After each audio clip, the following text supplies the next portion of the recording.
Grayscale urges the SEC to stop harming investors and put some urgency to their decision. Coinbase files for a new crypto lending service, but with some big caveats attached. We're in the longest bear market for crypto, but there's light at the end of the tunnel, and you don't want to miss this train. Hey, everybody, welcome back to Crypto Daily. Got a bunch of news today. So, obviously, like we talked about yesterday and the day before that and the day before that, Bitcoin hasn't really been moving much. We did see a little bit of an overnight move, hitting 26,200 ish, and then we pretty much gave that all back today. So a little bit of movement, but we're still kind of in this like high 25k, low 26k range. So nothing too exciting price action wise. First piece of news here. So Grayscale sent a letter to the SEC this week and said a bunch of things in it, but mainly, the key takeaway was that they believe that the SEC delaying their decision and not having urgency in this issue is harming investors. So they said, we believe the trust's nearly 1 million investors deserve this fair playing field as quickly as possible, wrote Joseph Hall of Davis Polk. So that's their law firm, in case you didn't know. And essentially what they're saying is, the SEC holding back this decision and basically keeping investors like on the edge of their seat, not only investors in Grayscale itself and the GBTC Bitcoin trust, but actually just the whole market participants like institutions and retail, everyone alike is being hurt by the SEC delaying this decision. There's actually no reason for them to delay this decision, and they haven't come up with a reason for why they won't approve Grayscale's application to convert into a spot ETF. So, they basically only have a few decisions left in terms of the SEC. So they can either give another decision, another argument for why they won't approve Grayscale's conversion, or they can revoke listings for the Bitcoin futures ETFs that are already approved through the CME. So the thing about that is, the SEC is kind of running out of fumes in terms of reasons why this wouldn't work, especially with, Coinbase and other big players getting involved in terms of transparency and data. So the SEC is running out of reasons why they won't allow this to go through. And Grayscale is just asking them to come to a decision sooner because, they're keeping us all on the edge of our seats. Bitcoin's price is obviously fluctuating a lot with each day, having a different set of news. So without a good reason for delaying it, Grayscale is saying, hurry up. So Coinbase coming out with some news about a new lending program. So Coinbase actually filed, I don't know if you guys remember this, I think it was in like 2021. They filed for they basically filed to allow loans to retail customers. So kind of like MakerDAO, if you're familiar with that in terms of DeFi, or like BlockFi, who allowed people to, MakerDAO still works. Obviously, BlockFi is out of business. They allowed retail customers to basically borrow crypto and they were able to give out loans. So Coinbase filed for kind of a similar thing with that. And they ended up canceling it back in, I think, 2021.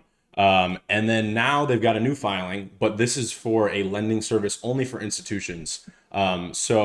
According to a person familiar with the matter, clients can lend Coinbase money, predominantly crypto assets, and get collateral exceeding the value of the loan. Such over-collateralization acts as a safeguard from disaster. Coinbase can then turn around and make secured loans to institutional trading clients akin to prime brokerage service banks provide in TradFi. So essentially, if Coinbase is allowed to do this, it'll bring a lot of credit into the market. It'll also bring a service that is very typical in TradFi and a very typical way for basically, to generate yield and also to leverage up. So this is something that I definitely think that, crypto needs, and, just as an emerging market, it makes sense to have it. So you obviously need good parameters in place. We saw BlockFi blow up kind of as a collateral damage result of FTX. So, we've seen protocols and companies blow up doing this before. Coinbase is obviously a lot bigger of a player. They have a lot more backing. It says that they've already raised $57 million specifically for this program. So definitely something to keep your eyes on. BITO has underperformed Bitcoin by 28% year to date. This is why we need a spot Bitcoin ETF, says Michael Saylor on X. So, whether you look at this or you look at GBTC, you see a lot of these derivative products actually underperform Bitcoin and basically lag behind the market. It's an inefficient marketplace, and there isn't good arbitrage. Ultimately, and this kind of goes back to the first thing we were talking about with Grayscale, it's hurting investors to not have clarity and to not have a spot ETF. By keeping things like this under wraps, by not allowing the market to find liquidity, by creating a closed playing field, the SEC is actually hurting investors, and their entire mission is to protect investors. So, while they play under the guise of protecting investors, they're actually doing more harm than good in terms of keeping an illiquid market illiquid. So, what I'd like to see, and I think what most of us would like to see, is just an open playing field. Allow all of these spot ETFs to go through, unless you can find some big security risk with it, which they've proven that they can't. Allow them all to go through at the same time and allow the market to work itself out. This is supposed to be a free market, free capital society. And if they were to do this, I think it would be enormously bullish, not just for, Bitcoin and crypto, but just for finance at large. You want to have more liquidity, you want to have more market participants, and, a spot ETF will bring that. 666 days since the last all-time high for Bitcoin. It all just feels like a distant dream now. So I think we all kind of have a similar feeling to this. This has been the longest bear market in crypto history. But does that mean it's going to be the best bull market in crypto history? So Bitcoin history doesn't often repeat, but it often rhymes. So the first halvening, we saw 90x in Bitcoin. Second halvening, we saw 30x in Bitcoin's price. The third halvening, we saw 7x. And now we've got the fourth halvening for Bitcoin. And who knows what we'll see. So obviously history is never, it doesn't just repeat itself. It's not 100% guaranteed. If it was, we'd all be filthy rich, because then, everyone would just dump all their money into Bitcoin right now and, make whatever X comes out of the next halving. So there is risk to it, obviously. There's risk that this time is different than the other times. But it does often rhyme. And I think, if you're listening to this, you probably also agree that we're going to see some sort of positive price action related to this halvening. Usually it's post-halving. So there's a little bit of action pre-halving. We're kind of in that pre-halving phase right now.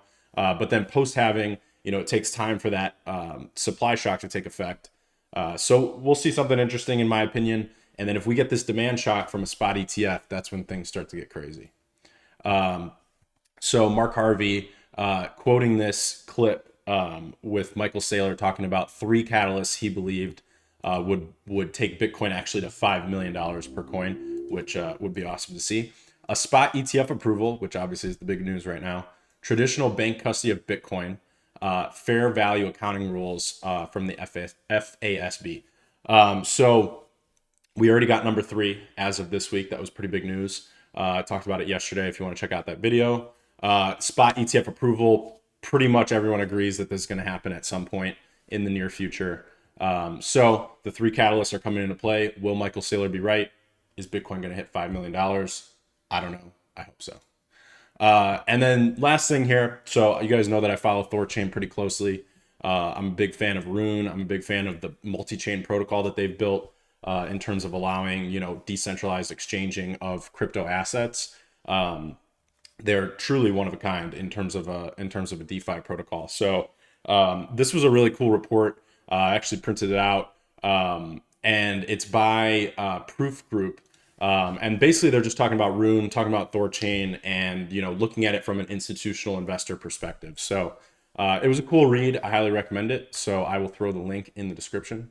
But that's all I got for today. Thanks for listening. I'll catch you guys after the weekend.